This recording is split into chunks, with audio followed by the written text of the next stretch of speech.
지난주는 오렌지데이였습니다.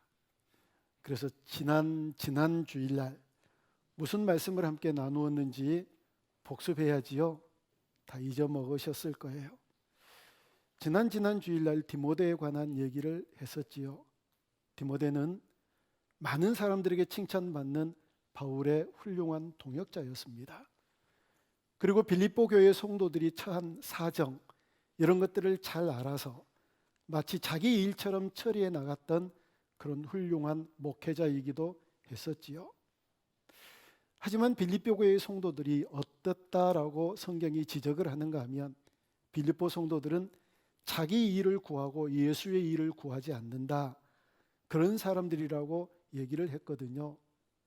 여러분, 자기의 일은 뭐고 예수의 일은 뭐일까요? 사실 다르지 않다고 여러분들에게 말씀드렸습니다. 자기의 일을 구하고 예수님의 일을 구하지 않는 사람이란 이 세상의 모든 가치를 세상의 가치, 이 땅의 가치로 삼는 사람들, 그래서 하나님 나라의 일에 대해서는 조금도 관심을 두지 않는 사람들이 자기의 일만 구하고 예수님의 일을 구하지 않는 사람입니다. 그러면 예수님의 일을 구하는 사람들은 세상의 일, 우리의 일을 구하지 않을까요? 아니라고 말씀드렸지요. 잘 들으셔야 됩니다. 하나님 나라의 일을 구하는 사람들은요, 자기의 일도 최선을 다해서 감당합니다. 성실하게 그 모든 일들을 잘 이루어 갑니다. 그런데 그렇게 자기의 일을 잘 감당하는 중요한 목적 하나가 있는데, 그것은 하나님 나라의 일을 위해서 한다는 거예요. 여러분은 왜 여러분의 인생에서, 직장에서, 삶의 터전에서 그렇게 수고하고 최선을 다하고 성실하게 일을 열심히 하고 계십니까? 라고 물으면 하나님 나라를 위하여서요. 하나님의 영광을 위해서, 하나님의 예수님의 일을 위하여서요. 그렇게 대답할 수 있는 저와 여러분이 되어야 될 줄로 믿습니다. 바로 그렇게 살아가는 사람들이 예수님의 일을 위하여서 살아가는 사람들이고, 바로 디모데가 그런 사람이었거든요. 디모데는요, 바울에게 훌륭한 동역자였습니다. 그래서 2주 전에 했던 설교를 통해서 여러분들에게 질문을 드렸지요. 바울에게 디모데에게 있었던 것처럼, 디모데에게 바울이 있었던 것처럼 여러분들에게 그 사람이 있습니까? 여러분들에게는 그런 동역자가 있습니까? 오늘 이 본문을 가지고 얘기해야 되는 말씀도 사실은 똑같은 얘기입니다. 디모데에서 에바브로디도라고 하는 사람으로 바뀐 것밖에 다른 것 없습니다. 여러분, 오늘 우리가 본문 25절부터 30절까지 읽었습니다. 그런데 여기에는 에바브로디도에 대한 얘기가 나오는데요, 이 에바브로디도는 그 이름의 뜻은 어떤 뜻을 가지고 있느냐면 준수하다, 아름답다, 그리고 매혹적이다라고 하는 뜻을 가지고 있습니다. 그런데 이 이름이 어디에서 흘러나오는 이름이냐면 그리스 로마 신화에 나오는 미의 여신, 바다의 거품에서 태어났다라고 하는 아프로디테라고 하는 그 이름에서 나왔거든요. 그래서 에바브로디도, 아프로디테, 이 이름에서 나온 이름이라고 얘기합니다. 그런데 이 25절부터 30절까지 하나의 스토리가 있는데, 이 스토리를 간략해서 말씀을 드리자면 이래요. 바울이 로마 감옥에서 고통에 빠져 있었을 때 빌립보 교회 성도들이 바울을 위로하고 바울을 위해서 모아둔 선교 헌금을 전달하기 위해서 에바브로디도를 파송합니다. 그런데 에바브로디도가 바울에게 가서 아파요. 이게 얼마나 걱정이 되겠어요. 그런데 또 이 아팠다라고 하는 사실을 빌립보 교회 성도들에게 전해지고 이들이 알게 됩니다. 이게 얼마나 근심이 되겠습니까? 아니, 위로하라고 보냈는데 위로가 되기는커녕 아파서 누워있는 짐이 되었으니 이게 얼마나 문제가 되겠느냐고요. 그것도 그냥 감기 몸살 독감 걸리는 게 아니라, 코로나가 걸린 게 아니라 이게 죽을 병에 걸린 겁니다. 목숨이 위태로울 만큼 큰 병에 걸려 있게 되었습니다. 이게 모두에게 다 곤혹스러운 일이 된 거예요. 그런데 놀랍게도 하나님께서 긍휼을 베푸시고 복을 주셔서 이 에바브로디도의 병이 다 회복되어져요. 그러자 사도 바울이 빌립보 교회의 성도들에게 얘기합니다. 에바브로디도가 다 회복되었다.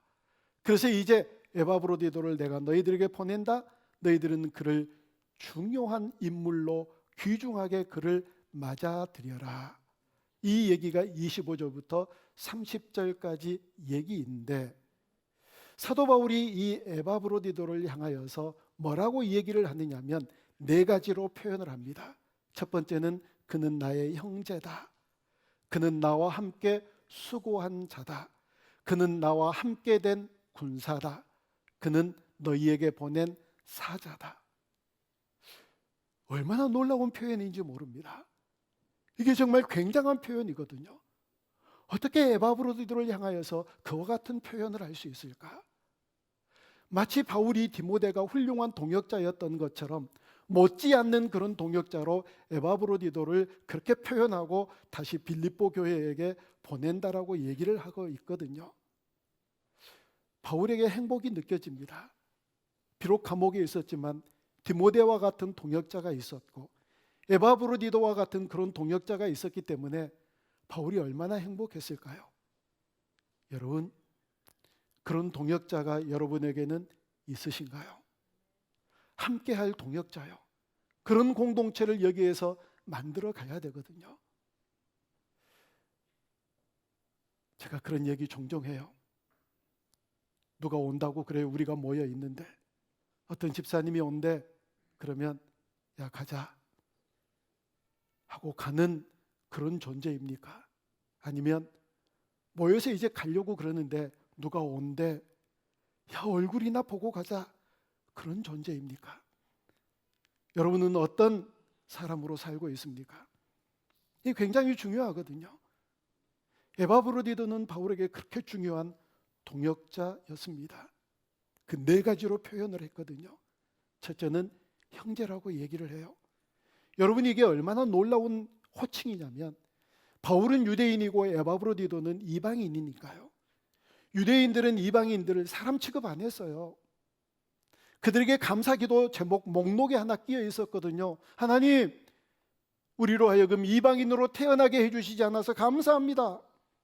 그들의 감사기도 제목의 목록이었어요. 그리고 이방인들은 지옥의 땔감 정도로 사용될 그런 존재로 보았거든요. 그런데 어떻게 이 에바브로디도 이 이방인을 나의 형제다. 이 형제라고 하는 단어는요, 한 자궁에서 태어난 친형제, 친자매라는 뜻이거든요. 그런데 그를 향하여 이는 내 형제다라고 표현을 합니다.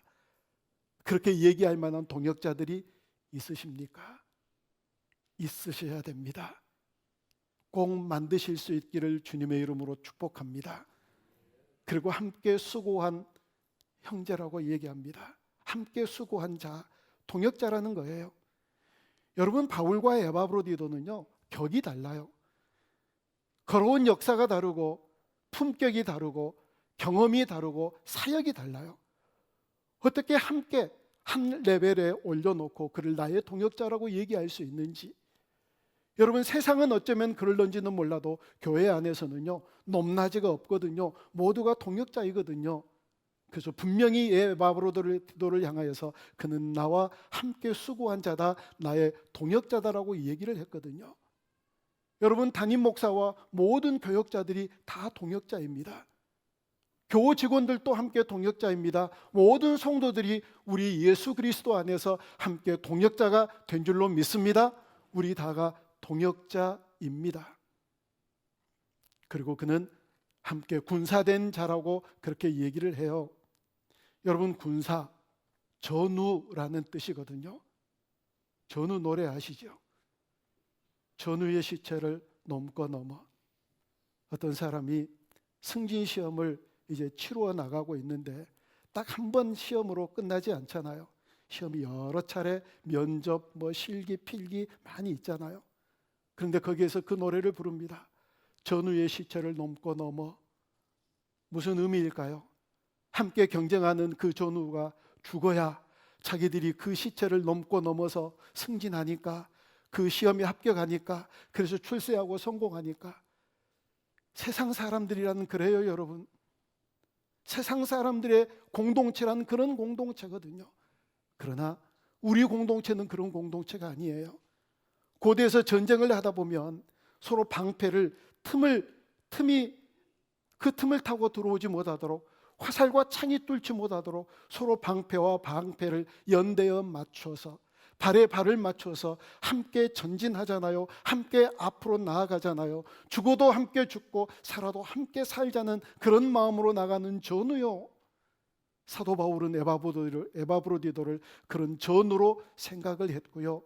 마지막으로 그는 하나님께서 너희들에게 보내신 사자라고 얘기를 했는데, 이 사자는요 제사장이라는 얘기예요. 놀랍지요? 여러분, 제사장이래요. 사도 바울이 본 건 이렇게 본 거예요. 빌립보 성도들이 선교 헌금과 물품을 모아가지고 자기에게 전달해 준 이걸 향기로운 제물로 보았고요. 이걸 가지고 온 에바브로디도를 제사장으로 그렇게 여겼다고요. 여러분, 그런 것으로 그렇게 여겼어요. 이런 에바브로디도에게 오늘 본문 26절에서 어떻게 얘기를 하고 있는지 우리 함께 보겠습니다. 자, 26절입니다. 시작. 그가 너희 무리를 간절히 사모하고 자기가 병든 것을 너희가 들은 줄 알고 심히 근심한지라. 아멘. 아까도 말씀드렸잖아요. 내가 병든 걸 빌립보 성도들이 알았으면 그 위로하러 가라고 그랬더니 침이 되었네, 그렇게 생각할 거 아니에요. 그렇게 생각하니까 너무 근심이 되는 겁니다. 그런데 여기서 근심하더라라고 하는 이 단어가 어떨 때 또 사용되었는지 함께 찾아봅니다. 마태복음 26장 37절을 같이 읽어봐요. 베드로와 세베대의 두 아들을 데리고 가실새 고민하고 슬퍼하사. 아멘. 예수님이요 마지막 겟셋마네 동산에서 십자가를 지시기 전에 기도하러 가시면서 제자들을 데리고 가다가 12 제자들을 너희는 여기에 기다리고 있어라 라고 그렇게 얘기를 해놓고 베드로와 야고보와 요한을 데리고 더 깊은 곳으로 들어가면서 고민하고 슬퍼하셨다 라고 할 때, 고민하다는 얘기와 근심하다라고 하는 얘기가 똑같은 단어로 사용되어졌다는 거예요. 여러분, 이 근심이 어떤 근심이었을까요? 예수님이 십자가의 그 고통스러운 죽음을 앞에 두고 고민했던 그 고민과 같은 근심이요. 내가 걸림돌이 되면 안 되는데, 내가 저 사람들에게 걱정거리가 되면 안 되는데, 빌립보 성도들에게 문제의 중심에 서 있으면 안 되는데, 내가 문제아가 되면 안 되는데, 이것 때문에 근심하는 거예요. 여러분, 이게 얼마나 아름다운 마음인지 아세요? 이 에바브로디도는 자신의 고통에 대해서는 아주 놀랍게 그냥 넘어갔어요. 오늘 본문 30절에 말하는데 보니까 자기 목숨을 돌보지 않았대요. 자기 목숨은 돌보지 않으면서 자기 때문에 다른 사람들이 근심하고 자기 때문에 다른 사람이 걱정하고 하는 이것 때문에 너무너무 고민하고 근심하게 되었던 이 에바브로도의 이 인격이 우리가 배워야 될 인격인 줄로 믿습니다. 이 세상이 얼마나 개인 이기주의적인 그런 세상이 되어져 가나요? 모든 것의 중심이 나잖아요. 그런데 나보다도 자기 목숨은 돌아보지 않으면서 빌립보 성도들이 걱정할 것에 대해서, 염려할 것에 대해서 그 부분을 바라보며 걱정하고 근심했던 이 에바브로디도처럼 그와 같은 동역자들이 우리 모두가 되어줄 수 있기를 주님의 이름으로 축복합니다. 여러분, 이 근심이요 그냥 보통 근심 좀 하다가 아이고 좀 미안하네, 좀 죄송하네 하고 그냥 넘어가면 될 일이잖아요. 근데 왜 그렇게 예수님의 고민과 같은 그런 심한 걱정, 근심에 빠져 있었을까요? 그 이유가 있더라고요. 옛날 사람들은요, 이때 당시의 사람들은 질병 이것들을요 영적인 문제와 연결해서 생각을 했거든요. 에바브로디도가 거기 가서 아프면 도대체 어떤 죄를 지었으면 저렇게 아플까? 사도 바울이 감옥에 갇히면 얼마나 잘못한 것이 많이 있으면, 하나님 앞에 얼마나 죄를 많이 지었으면 저렇게 감옥에 갇힐까? 병에 들어도 감옥에 갇혀도 무슨 실패를 해도 넘어져도 모두 다 영적인 부분으로 그렇게 해석을 하니까요. 그러니까 이 부분에 대해서 근심이 되는 거예요.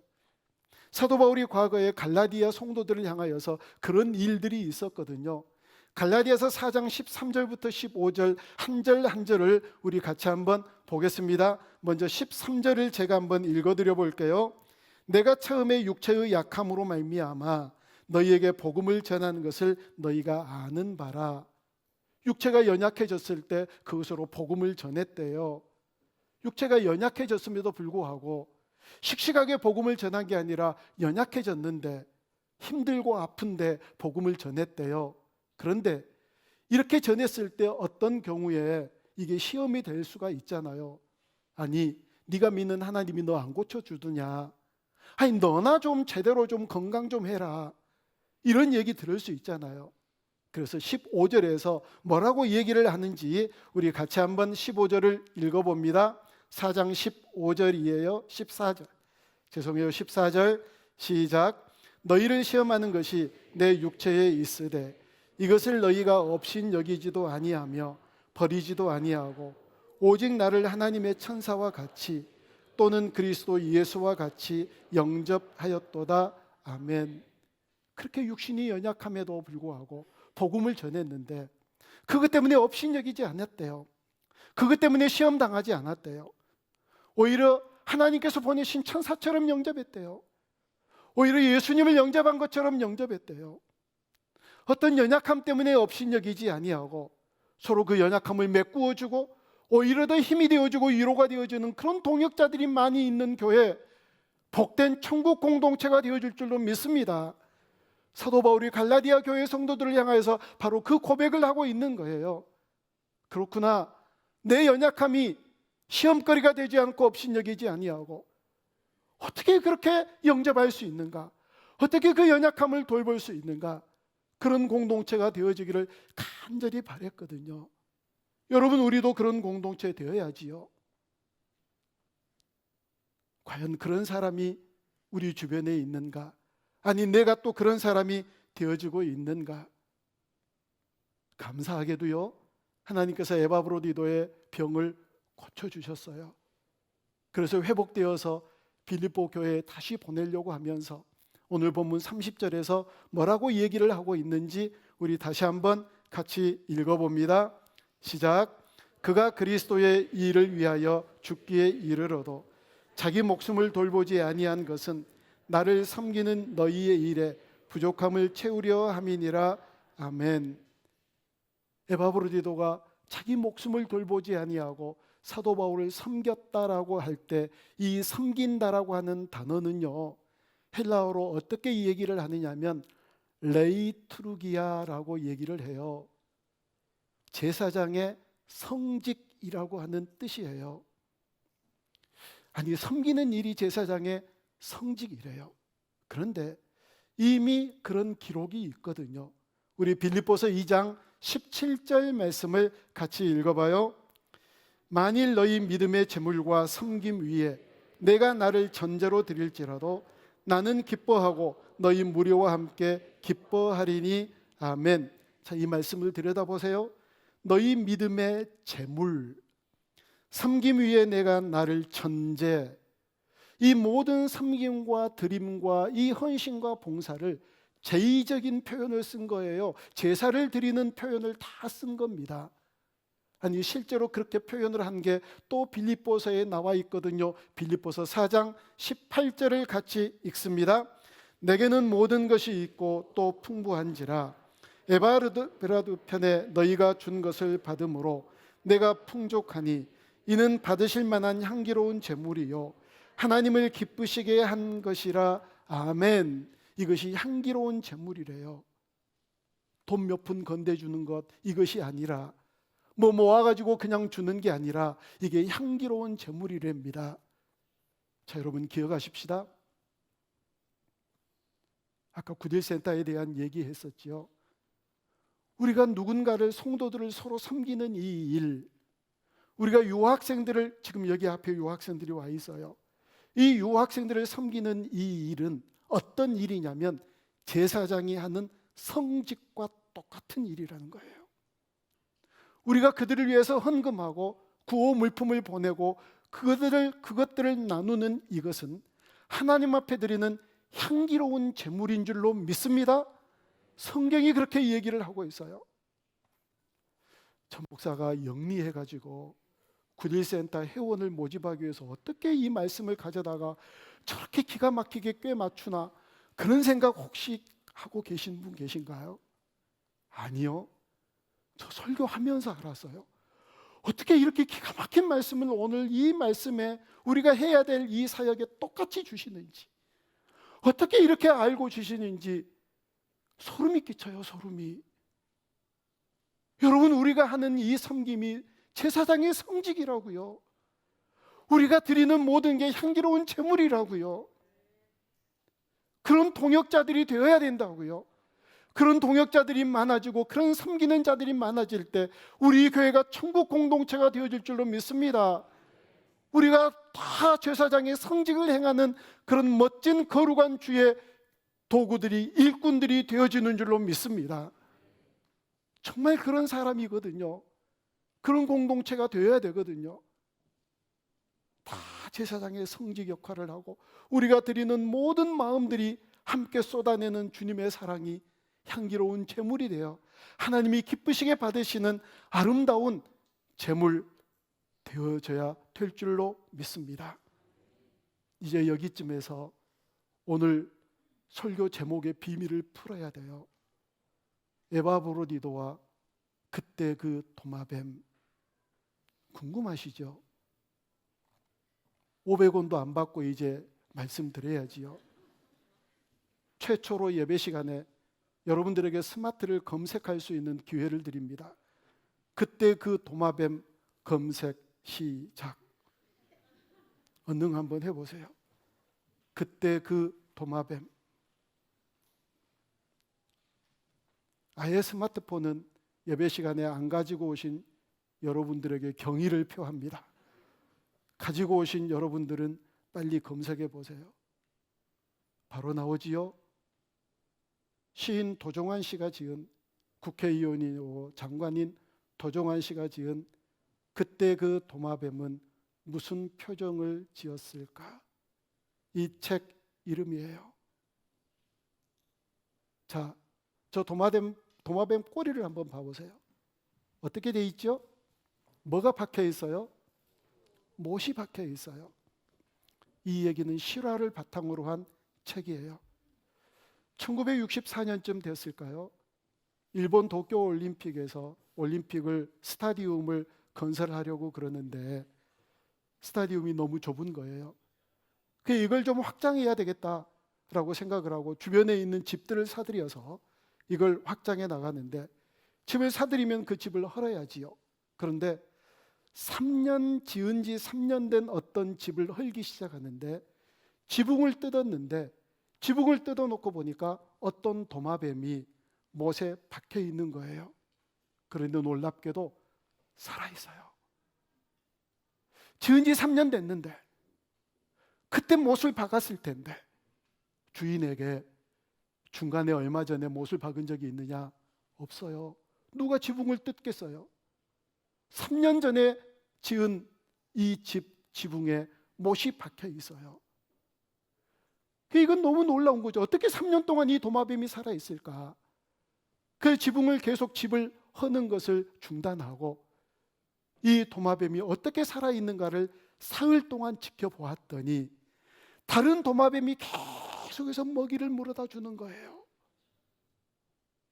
그 다른 도마뱀이 엄마인지 아빠인지 자식인지 형제인지 친구인지 이웃인지 알 수는 없지만 어떤 도마뱀 하나가 계속해서 그 도마뱀에게 먹이를 물어주고 그렇게 하면서 이 도마뱀이 살아있는 도마뱀이 된 거예요. 과연 그 도마뱀이 먹이를 물어주면서 무슨 표정을 지었을까? 말하지 못하니까 표정을 지었겠죠. 그러면 얘네들이 말을 할 수 있었다면 어떤 말을 했을까요? 실망하지 마, 절망하지 마, 계속 살아있어야 돼, 살아있기만 하면 돼. 그 먹이를 먹은 이 도마뱀은 또 어떤 얘기를 했을까요? 이제 포기해. 하루 이틀이지, 한 달, 두 달이지, 이렇게 오랜 시간 동안 어떻게 하려고, 어떻게 나를 거두려고, 어떻게 나를 먹여 살리려고, 그만 포기해, 그만 이제 중단해, 너라도 잘 살아야지, 이런 얘기들을 주고받지 않았을까요? 여러분이 그때 그 도마뱀이 바울에게 있어서 디모데가 되었고 에바브로디도가 되었고 빌립보 성도들이 되었거든요. 우리가 사람들을 섬기고 그들의 동역자가 되기 위해서 내놓는 것, 이것이 그 크기가 얼마든지 규모가 얼마든지 상관없이 그렇게 그 도마뱀에게, 뱀에 찔린 그 못에 찔린 이 도마뱀에게 먹이를 날라다 주는 그 먹이가 되지 않겠느냐는 거예요. 여러분, 도마뱀은요, 잡히면은 꼬리를 자르고 도망가는 그런 생물로 알려져 있잖아요. 그런데 그 꼬리조차도 잘릴 수 없이 그 못에 박혀서 바둥거리고 있는 이 도마뱀에게 계속 먹이를 가져다 줬던 그때 그 도마뱀이 바로 제가 되고 여러분이 되어질 때 우리 교회가 정말 아름답고 멋진 공동체 반드시 되어질 줄로 믿습니다. 사랑하는 여러분, 그런 공동체 되어야 되거든요. 빌립보서를 강의하면서 굉장히 공동체 얘기, 동역자 얘기 자주 반복해서 얘기하지요. 1장에서부터. 왜 그러는지 아세요? 우리가 교회이니까요. 여러분, 우리는 교회예요. 회라고 하는 건 모일회예요. 모일회. 나 혼자 어디를 가가지고 모였다, 바보라고 그래요. 모인다는 것은 여러 명이 함께 모이는 거예요. 교회는 그렇게 모여있는 공동체거든요. 사도행전 1장에 보면 제자들이 12제자예요. 근데 가룟 유다가 죽잖아요. 예수님을 팔고 11제자가 있는데 이 제자들이 모여서 한 명의 제자를, 제비를 뽑아요. 그런데 마띠아라고 하는 제자가 뽑혔어요. 마띠아라고 하는 제자를 뽑으면서 성경은 뭐라고 얘기를 하느냐면 마띠아를 뽑아서 수를 채웠다라고 그래요. 그리고 이 마띠아가 예수님의 제자가 되어서 어떤 사역을 어떻게 했는지 한마디도 얘기하지 않아요. 그냥 채워요. 공동체로, 동역자로. 이게 바로 교회이거든요. 여러분, 우리가 그때 그 도마뱀이 되고 서로 디모데가 되고 에바브로가 되어질 때 우리의 공동체, 멋진 공동체 되어지게 될 줄 믿습니다. 이런 분들이 계세요. 세상의 일에는 철저하게 잘해요. 뭐 120점이에요.